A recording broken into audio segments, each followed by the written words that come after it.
તો કોંગ્રેસના અધિવેશનનો બીજો દિવસ એટલે આમ તો 9 તારીખે આજે અધિવેશન છે ને અમે સાબરમતી તટ જે કોંગ્રેસ કરી રહ્યું છે એ પ્રમાણે અહીંયા આવી ગયા છે। સૌથી પહેલાં અમે આપને માહોલ દેખાડી કે ધીરે ધીરે દેશભરમાંથી જે ડેલિગેટ્સ છે આવવાની શરૂઆત થઈ ચૂકી છે। મીડિયા માટે પણ જે વ્યવસ્થા કરવામાં આવી છે ને મીડિયા પર્સન પણ ધીરે ધીરે ત્યાં ગોઠવાઈ રહ્યા છે। થોડી જ વારમાં રાહુલ ગાંધીનું આગમન થશે અને સૌથી પહેલાં ધ્વજવંદન થશે ને એ બાદ કોન્વોકેશન આ જે ડોમ બનાવવામાં આવ્યો છે ત્યાં અધિવેશનની શરૂઆત થશે। લગભગ 5:30 સુધી આ અધિવેશન ચાલશે અને આ અધિવેશનનો સ્ટેજ કેવી રીતના તૈયાર કર્યું છે આપને દેખાડીએ। કદાચ આપને ખ્યાલ હશે કે આ જ્યારે બની રહ્યું હતું, તૈયારી થઈ રહી હતી ત્યારે પણ અમે આપને એ સ્ટેજના દ્રશ્યો દેખાડ્યા હતા। તો આ જે સ્ટેજ છે કે જ્યાં તમામ કોંગ્રેસના સિનિયર લીડર્સ આરૂઢ થશે અને ત્યારબાદ એક બાદ એક સિનિયર લીડરના જે ગઈકાલે પ્રસ્તાવ પાસ કર્યો એના ઉપર વિચાર વિમર્શ કરીને એની ઉપર પોતાનું વક્તવ્ય આપશે, ભાષણ આપશે। તો એક વિશાળ સ્ટેજ તૈયાર કરવામાં આવ્યું છે, વિશાળ આ ડોમ છે અને અલગ અલગ નેતાઓ સાથે અમે વાતચીત કરી રહ્યા છીએ। તો સૌથી પહેલાં આપણે વાતચીત કરવાનો પ્રયાસ કરીએ।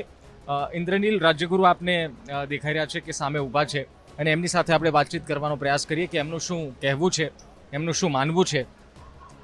જો અધિવેશનમાં કોંગ્રેસના તમામ લીડર્સ અથવા તો સિનિયર લીડર્સ હાજર છે અને તમામ પોતપોતાની રીતે વિચાર વ્યક્ત કરી રહ્યા છે।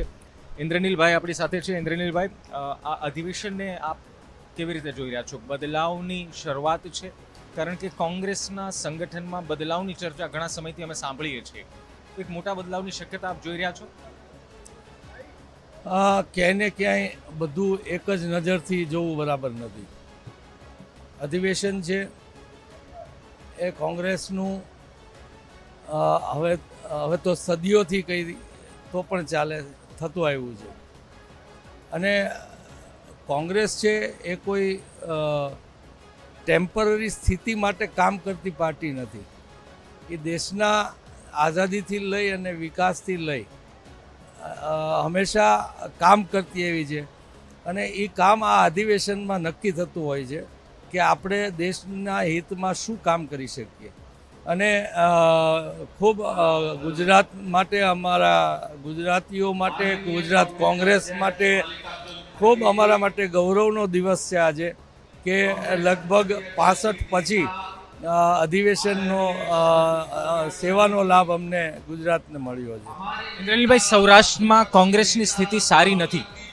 એક ધારાસભ્ય છે વિમલભાઈ ચુડાસમા, 2027માં જીતના પ્લાન કરી રહ્યા છો, કેવી રીતે સેટ કરશો? ફોર્મ્યુલા શું છે? તમે રાહુલ ગાંધીની વાત સાંભળી હશે, બધા જ સાંભળી છે કે લોકોને અમારામાં વિશ્વાસ બેસે, ભાજપથી બિલકુલ થાક્યા છે। લોકોને એ સમજ નથી કે બદલાવથી જ બદલાવ આવી શકે અને ભાજપ એના જૂઠાણાઓમાં લોકોની માનસિકતાને ફસાવવામાં સફળ જાય છે।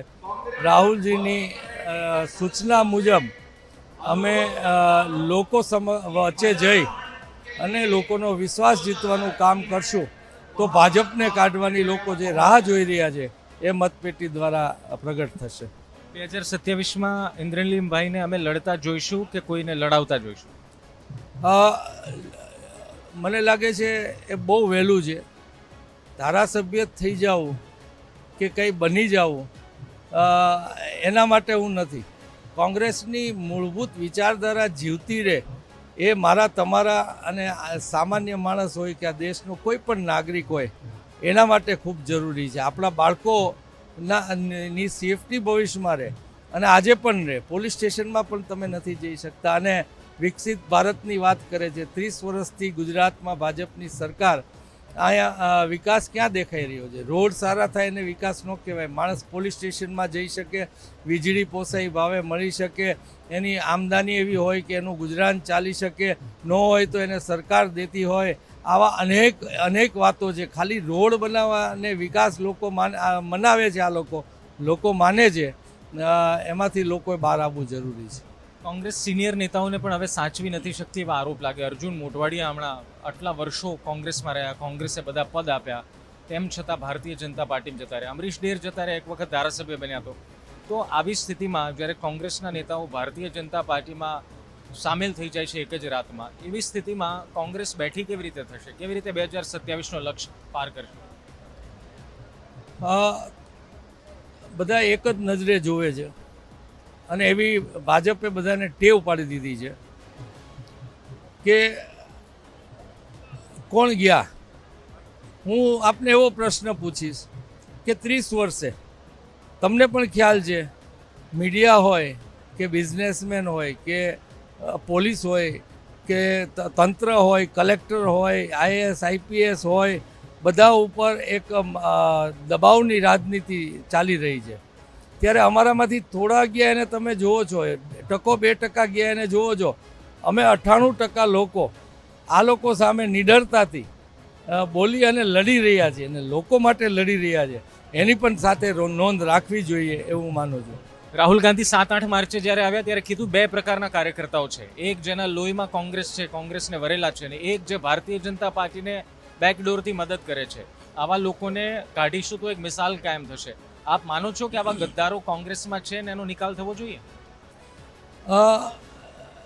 એમના હાથમાં બરોબર ધુરા ન રહેવી જોઈએ. અને કોઈ પણ કોંગ્રેસી હોય એ કોંગ્રેસને ઊભી કરવાનું કામ ચાલુ કરી દે તો એની સાથે કોઈ પ્રશ્ન પણ નથી. પરંતુ અંદર રહીને નુકસાન કરતા હશે, ચોક્કસ વગર બોલે એ લોકો સાઇડ આઉટ થતા જશે. ઇન્દ્રનીલભાઈ, આમાં તમારી જે નેમ હતી તમારી શિખાની કે જ્યાં સુધી 2027માં કોઈ બદલાવ જોવા મળશે, એક નવા લુકમાં ઇન્દ્રનીલભાઈને અમે જોઈશું?